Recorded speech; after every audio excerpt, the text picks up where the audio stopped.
There's nothing about the war on drugs. This is about a study. And it's about looking at the evidence that we already have, comparing that against additional evidence that we hope to find through the study, filling knowledge gaps to get to a point where we can understand what the impact is of high-potency THC on the developing brains of Colorado's youth. Thank you, Madam Speaker Pro Tem. I've heard some pretty outrageous things in the last couple of minutes, and I want to address some of that. And first, I'll start with an amendment that we ran that was actually brought by the Assistant Majority Leader. And I want to read that for you. It was Amendment L013. This is what it reads. Any recommendations must not include additional criminal penalties related to marijuana concentrate use, possession of paraphernalia, or new crimes related to marijuana concentrate use, possession of paraphernalia. 1317 is not about criminalizing anything. That's not what it does.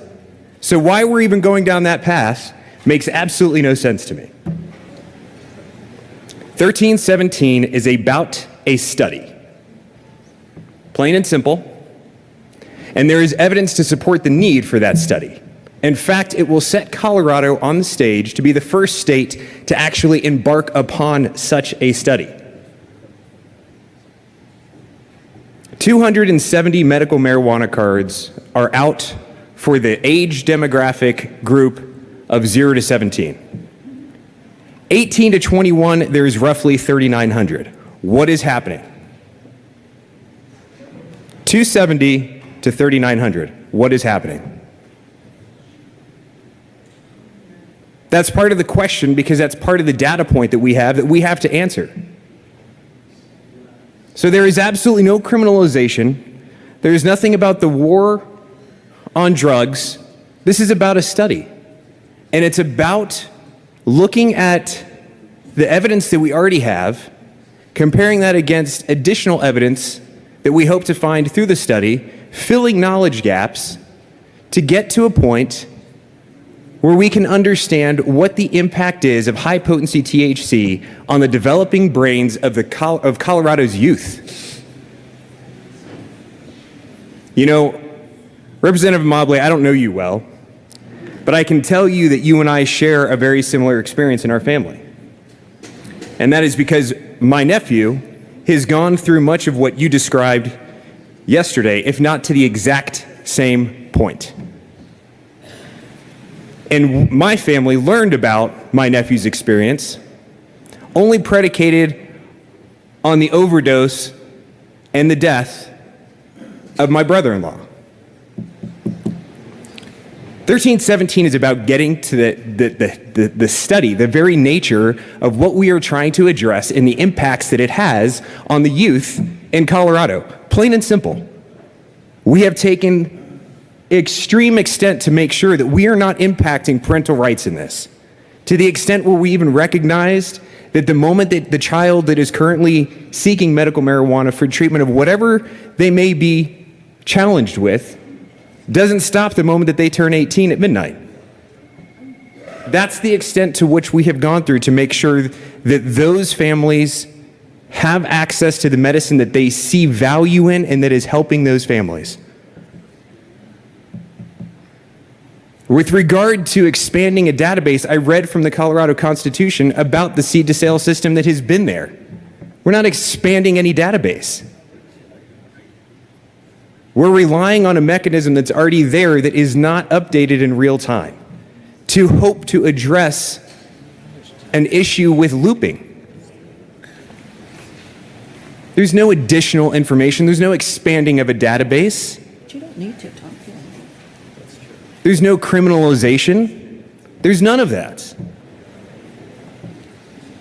As far as addressing what CDPHE has done, there's a reason that we moved it, and that we're trying to move it into the School of Public Health.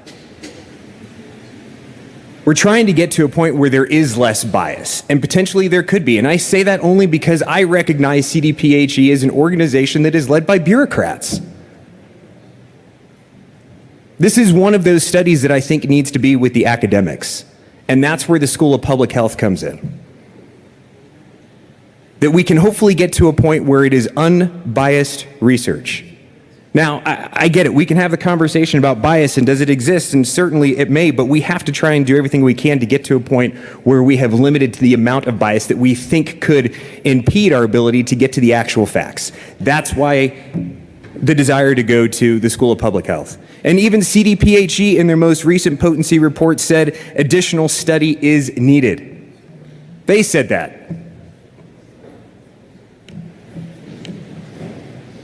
1317 is about addressing a concern and the impact on the developing brains of Colorado's youth. I'd like to read a letter for you, and then I'll be out of the well.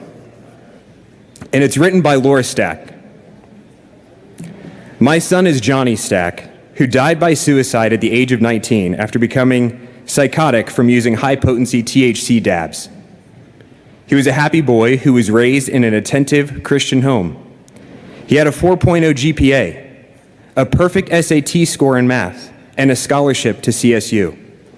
He first got marijuana at the age of 14 from a friend's brother who had a med card. He got his own med card at 18, unbeknownst to us. He found the registry login on his computer, we found the registry login on his computer after he died.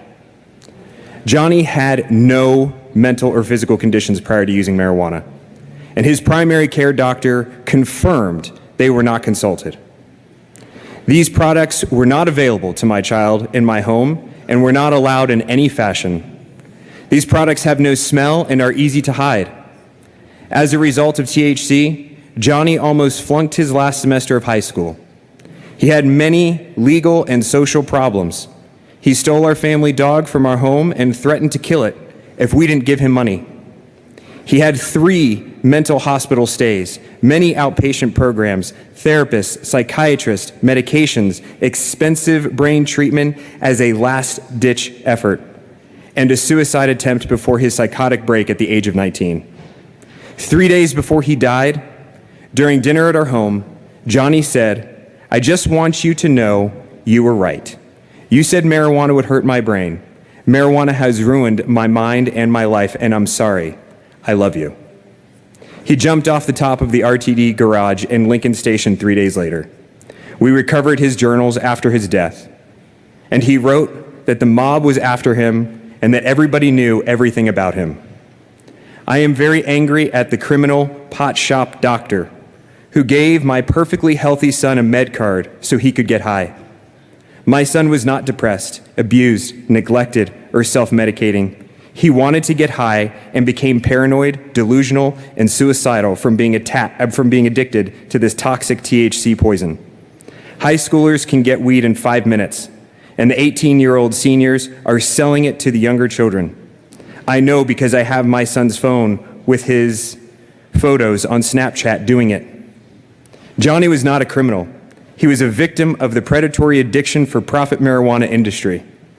Please vote yes on this bill and save our young people from the dangers of today's potent marijuana products, or many teens will continue to follow Johnny's path, and we will lose many generations of our youth in Colorado to psychosis and suicide.